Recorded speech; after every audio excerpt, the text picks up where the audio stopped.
Okay. We're on. We're on.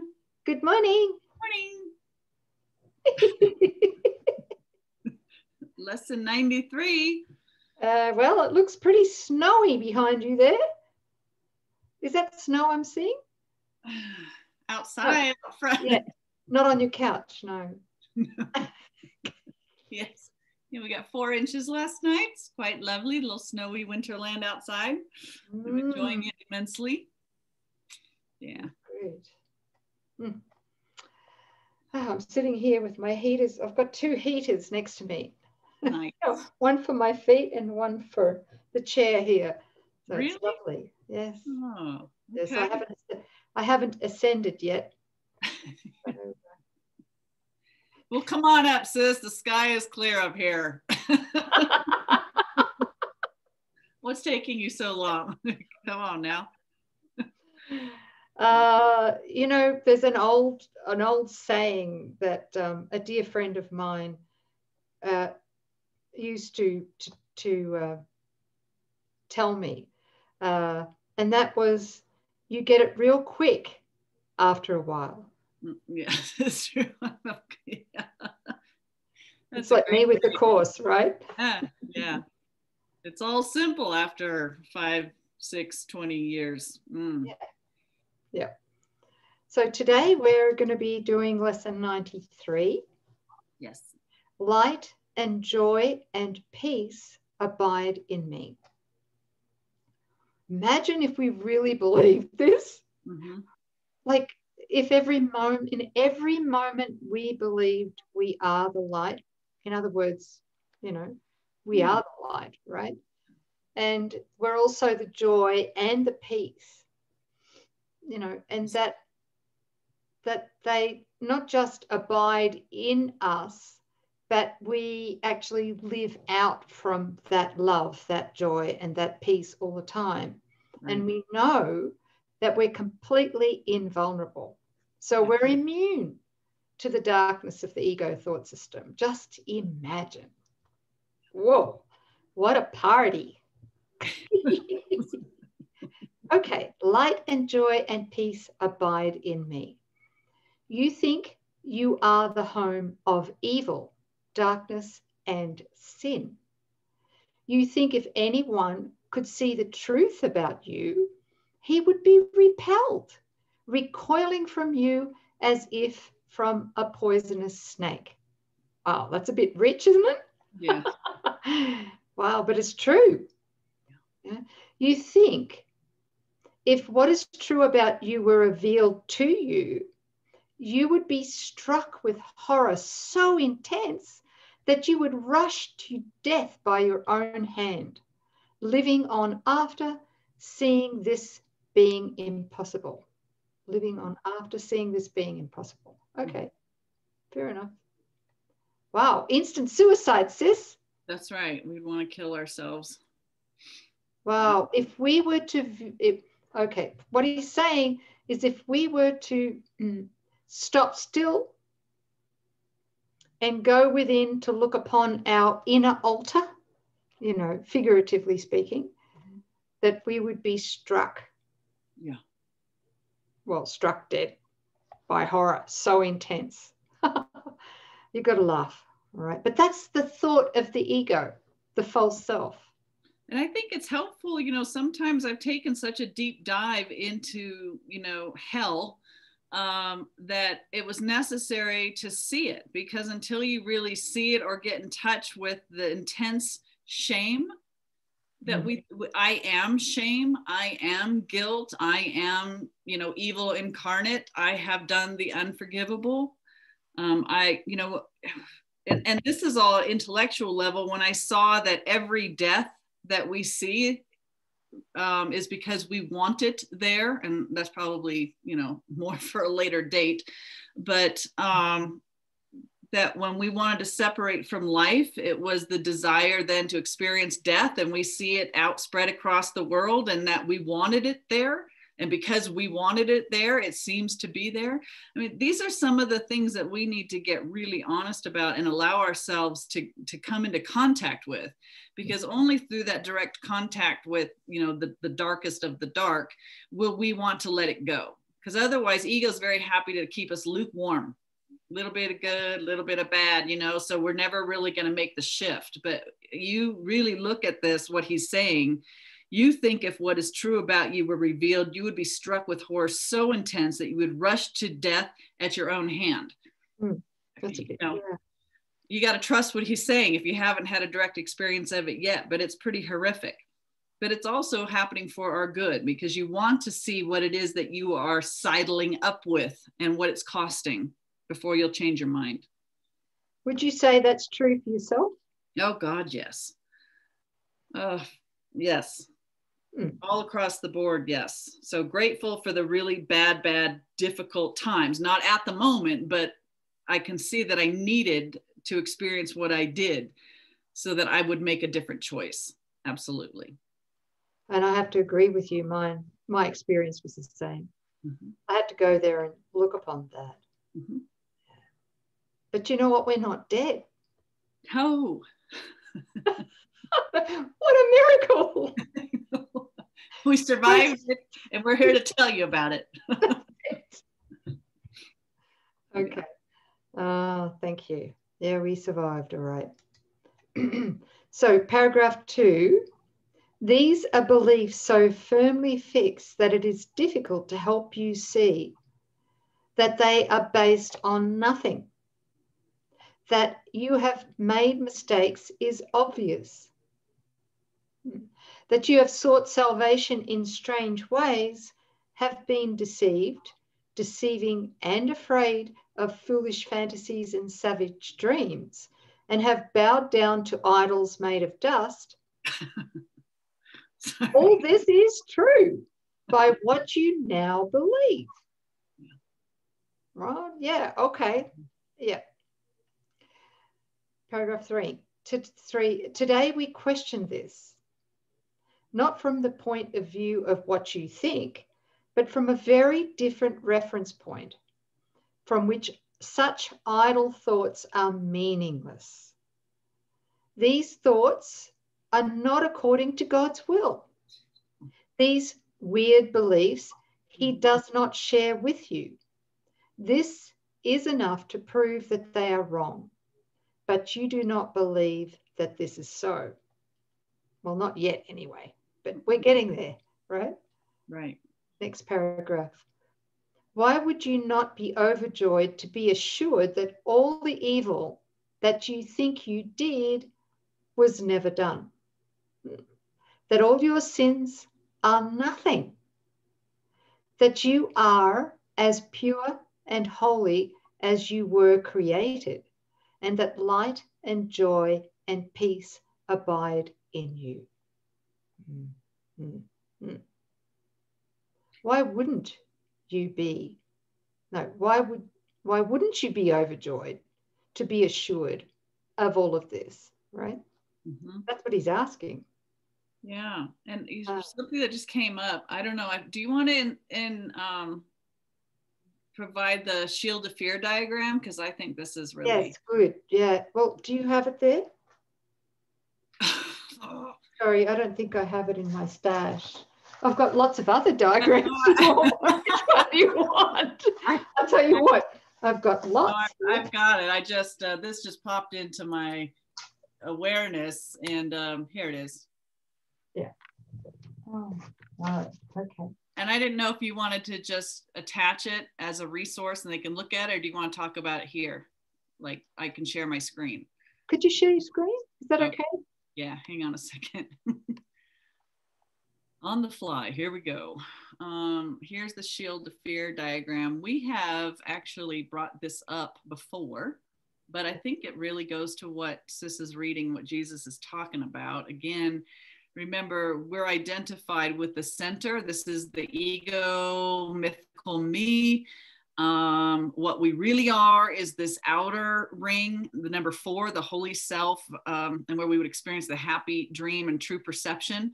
this blackened ring is what we call the shield of fear. And the ego, mythical me, spends its whole life lamenting this shield of fear. I've got problems. I've got sickness. I've got lack. I've got conflict. I'm constantly struggling. But Jesus is asking us to look at this.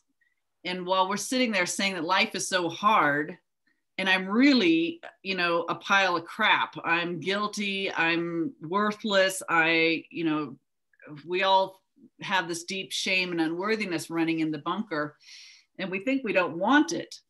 But without this ring of fear or shield of fear, what would happen? What we think we are would make contact with the light of what we are, and mythical me would cease to exist. So he's saying, you guys think that this is really what you are, and you think that if God saw what you have, that you've done, that you would be punished. But really, guys, what you're truly afraid of is that when you finally figure out what you are in truth, the dream has to go. So while we're invested as mythical me, we want the shield of fear. When we want to awaken, we will transcend this shield of fear and become know the holy self. So light and joy and peace abide in you as your holy self. And this mythical me is the belief that you are the antithesis of those, hell incarnate. And it's that shield of fear that protects that belief. I don't know, did I say that right, sis? Yeah, that's really good. And the other thing, thanks, sis, is that shield of fear and all the crap that happens in there, in the shield of fear. By the way, in that shield of fear is the dream of physical death. That belongs in there as well. We won't go into that, but that's where that belief is in death. All of that doesn't show up on God's radar. So every wrongdoing that we believe we partook in, that we did, doesn't exist. All of it, it just doesn't exist. It doesn't exist in God. There is no sin. If there was sin, if sin was real, there would be no God. And that's right out of paragraph 3. These thoughts are not according to God's will. He does not share these weird beliefs with you. This is enough to prove that they are wrong, right? So that's the inner part. Okay. Fantastic. Should I stop the share? So our job here, no, right? Yeah. Thank you. Yeah, thanks, sis. We're good? Yes. So I think you're on 5. Where am I up to? We just finished paragraph 4. Well, paragraph 4, there's still another sentence or two. Okay. Why don't you start again at the top of 4? Okay. Why would you not be overjoyed to be assured that all the evil you think you did was never done, that all your sins are nothing, that you are as pure and holy as you were created? And that light and joy and peace abide in you. Your image of yourself cannot withstand the will of God. Whoa. Your image of yourself. Yes. Mythical me, the false self, cannot withstand the will of God. You think that this is death, but it is life. You think you are destroyed, but you are saved. So what is destroyed and what does die? The black ring. Right. And the self that right. needs the black ring of sin and guilt and fear, right? Right. To sustain itself. Nothing real can be threatened, and nothing unreal exists. So what you are can never be destroyed or diminished, but what you thought you were is going to be discarded in the light. Or subsumed by the light, right? Subsumed by because the light. what we think we are as the ego and the body is darkness. And so the more we're open and willing to see and be the light, well, the light subsumes the darkness. That's what happens. It just kind of evaporates, right? Right. And we won't know that joy and peace abide in us absent this light, which we've been talking about now. Yeah. Okay. Paragraph 5. The self you made is not the Son of God. What? No. Dang it, I've tried so hard. I know, see? I've been a perfect student. I've done everything by the book. Exactly. Don't you worry, I went through that too. Oh my God. You know, the spiritual self that busts its ass to please God, right? Yes. And to earn its little brownie points and all of that. That self is still the spiritualized self, you know. That's right. And it doesn't exist. It's still mythical me. You know all about that, sis, and I do too. I do. Yes. So the self you made is not the Son of God. Therefore, this self does not exist at all. Not even a little bit? What? Okay. What did you say? I said not even a little bit? No. Okay. No. Just checking. No, not a bit. Not 1%. And anything it seems to do and think means nothing. It, the self, is neither bad nor good. It is unreal and nothing more than that. Dun, dun, dun, dun, dun, dun, dun. Okay. It does not battle with the Son of God. It does not hurt him nor attack his peace. It has not changed creation, nor reduced eternal sinlessness to sin and love to hate. What power can this self you made possess when it would contradict the will of God? Well, I mean, that makes sense, right? Yeah. Doesn't it? Yes. Your sinlessness is guaranteed by God. Wow. Thank you, Father. Over and over, this must be repeated until it is accepted. It is true. Your sinlessness is guaranteed by God. Nothing can touch it or change what God created as eternal. The self you made, evil and full of sin, is meaningless. It's meaningless because it doesn't exist, right? And God can't take knowledge of it. It's meaningless. It has no meaning. Thank you. Your sinlessness is guaranteed by God, and light and joy and peace abide in you.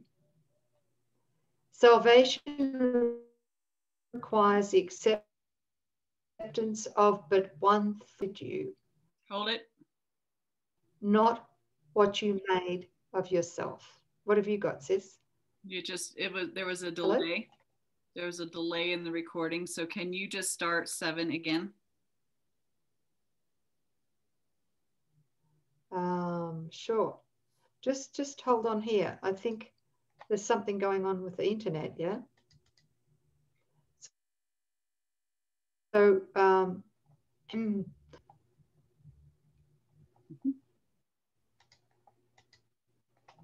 can you hear me? Yes. Am I on? Yes. The audio's delaying. Am I here? Or? The audio's delaying a little bit. It's a little dragged.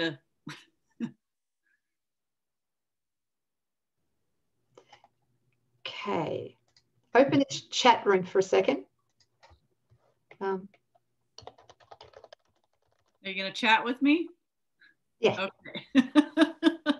Okay. All right. Salvation requires the acceptance of but one thought. You are as God created you, not what you made of yourself.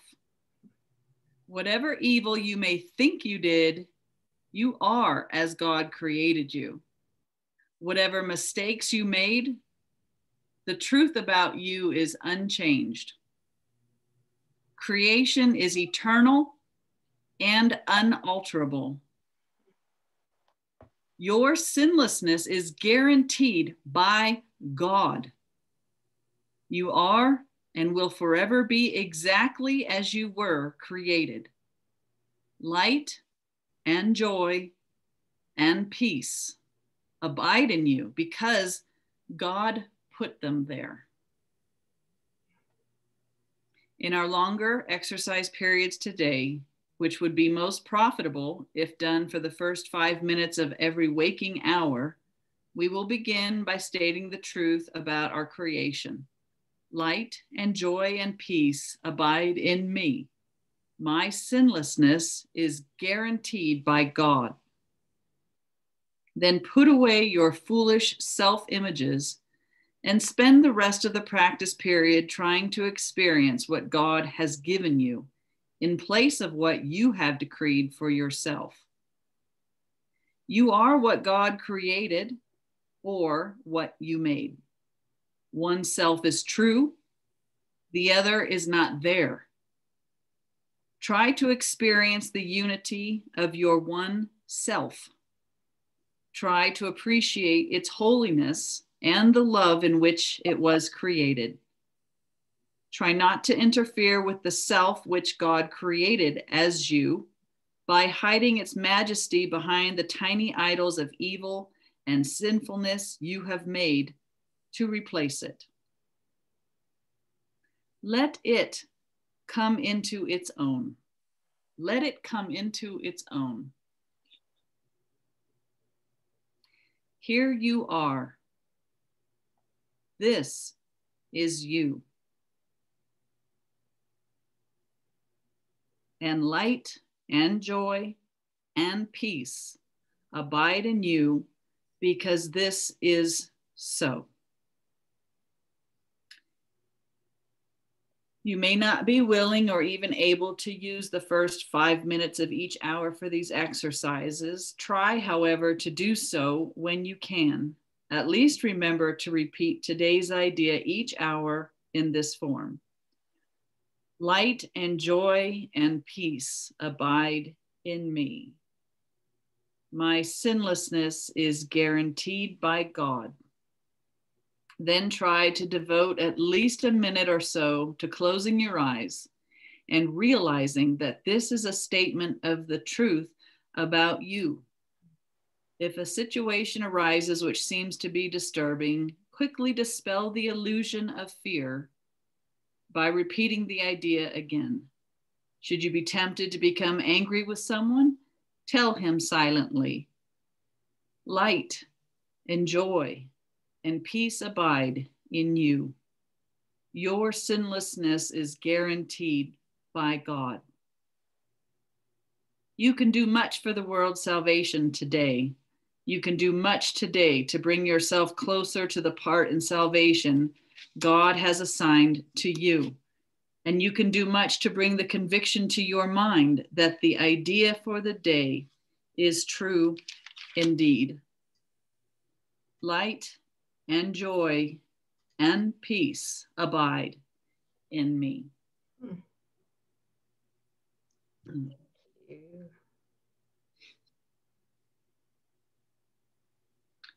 Well, that's just lovely beyond words.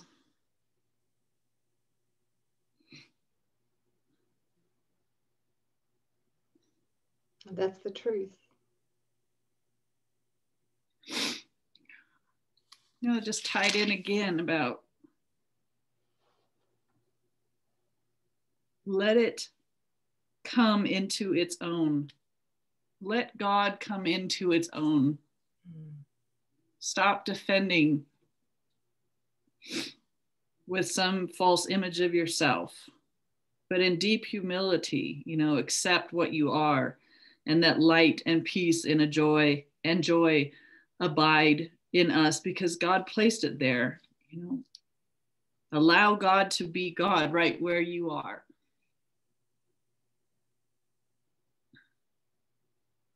How holy. And when we accept it deeply into our heart, we accept it for everyone. Yeah, this light's going to grow as we share, and we're willing to. I insist on being witness to the light and the peace and the joy that abides in my brother, because it's there to behold. Yeah. Thanks. Thank you for that holy instant. Thanks, sis. Thank you.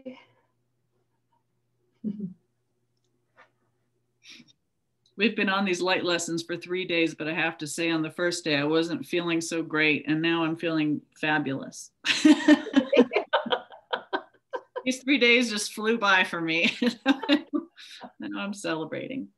Oh, beautiful. Thank you. I'm celebrating with you. Yeah. Thank you. Thanks, Holy Family. Thank you. We love you. Very much. Yeah. See you next time. Bye.